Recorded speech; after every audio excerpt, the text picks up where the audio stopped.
Ассалаумағалейкум достар. Арнаға қош келдіңіздер. Бүгінгі видеода мына времянкаға шамамен қанша кірпіш кесетінін есептейтін боламыз. Әркімде әрқалай болуы мүмкін. Кейбіреу 20-да 40 пескалок, кейбіреуі пеноблоктан соғуы мүмкін. Біз пескалокты есептейтін боламыз. Арнаға тіркеліп, лайк басып, комментарий жазып кетіңіздер. Бірінші біз үйдің қабырғаларын анықтап аламыз. Бізде үйдің қабырғалары 40 сантиметрден. Мынау ішкі негізгі қабырғасы болды 40 сантиметр. Бөлме аралық қабырғалары 20 сантиметрден. Мына жерде, екі жерде. Және кіреберісте де 20 сантиметрден есептедік. Ал ендеше бастайық. Бірінші екі жағындағы 7 метрді есептеп аламыз. 7 метрді қосамыз 7 метрге 14 метр. Сосын мына қабырғамен мына үш қабырғаны есептейміз. Біз мына екі жақта 40 және мына жақтан 40-ты алып тастаймыз. Себебі екі жақта 7 метр екі бастан басталып тұр. Сол себепті 40-та 40-ты алып тастаймыз, 80. 8 метрден 80-ді алып тастасаңыз 7-де 20. 7-де 20-ны 3-ке көбейтеміз. Көбейтеміз 3-ке. 21-де 60. Үш қабырғамыз 21-де 60 жап тұр. Және мына жақта екі қабырғаны қосамыз 14 метр. Тең болады 35-те 60. 35-те 60-ты біз 20 сантиметрге бөлеміз. Не себепті болғанда бізде 40 сантиметрлік қабырғамыздың кірпіштер бұлай жарты-жартыдан есептейміз. Сол кезде 20-20-дан есептелінеді. 35-те 60-ты бөлеміз 20 сантиметрге. Тең болады 178. 178-ді сақтап қоямыз. Келесі.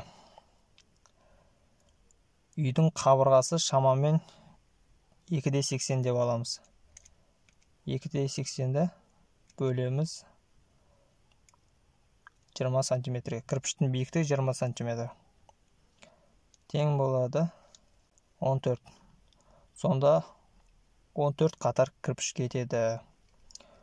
14 кірпішті біз көбейтеміз 178-ге. Тең болады 2492. 2492. Енді мына ішкі қабырғалармен және мынаны есептейміз. Болар 20 сантиметр. Болар бір қатардан кетеді. Бұл жерде 3 метр. 3 метр қосамыз. Мына жерде 3 метр қосамыз. Мына жақтан екі жағынан 2 метр. 4 метр қосамыз. Мына бетінде 2 метр. Қосамыз 2 метр. 12 метр.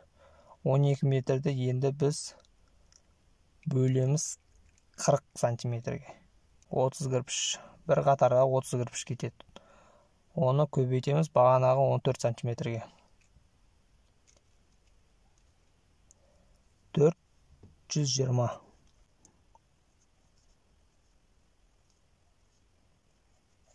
Біз не себептен мына 20 сантиметрлік қабырғаларды 40-қа бөлдік.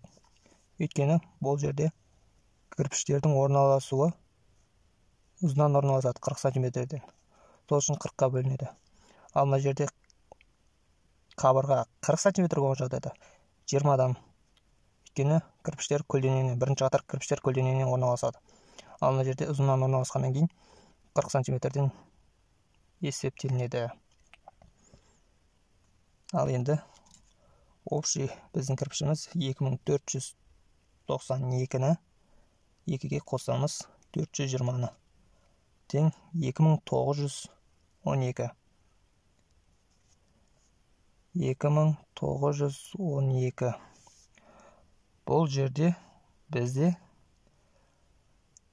және айта кететін, бұл жерде біз есіктер және терезелерді алып тастауымыз керек. Нақты қанша кірпіш кететіні белгілі болады. Біз мына жерде 1, 2, 3, мына терезеге жоқ. Бізде 1, 2, 3 терезе.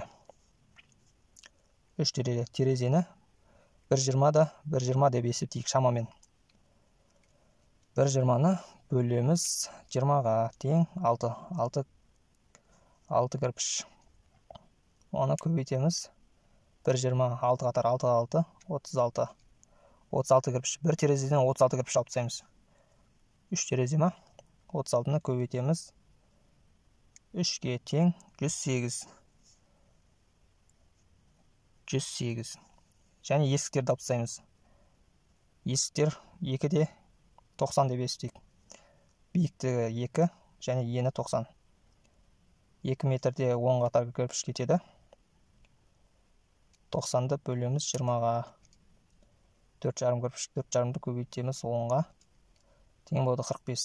1, 2, 3. Мына жерде 40 сантиметрлік болғаннан үшеуін бөлек есептеп алайық. 45-ті көбейтеміз 3-ге тең 135. 135. Мына жер 20 сантиметр, мына жер 20 сантиметр. Сондықтан оны бөлек есептейміз. 90-ды бөлеміз 40-қа тең болады 2-де 25. Оны көбейтеміз 10-ға. 22,5 кірпіш. 2 жерден 22,5 кірпіш алып тастаймыз. Оны көбейтеміз 2 есіктен 45 кірпіш алып тастаймыз. 45 тең. Енді осының бәрін қосамыз. 108 қосу 135. Тең общий 288. 288. Енді 2912-ден аламыз 288-ді. 2912-ден аламыз 288-ді. Тең болады 2624. 2624 кірпіш. Шамамен осынша кірпіш кетеді. Қазіргі таңдағы пескоблоктардың бағасы шамамен 140-150 теңге деп есептегенде 2624 кірпішті жеткізіп берумен 150 теңге деп есептегенде 393.600 теңге.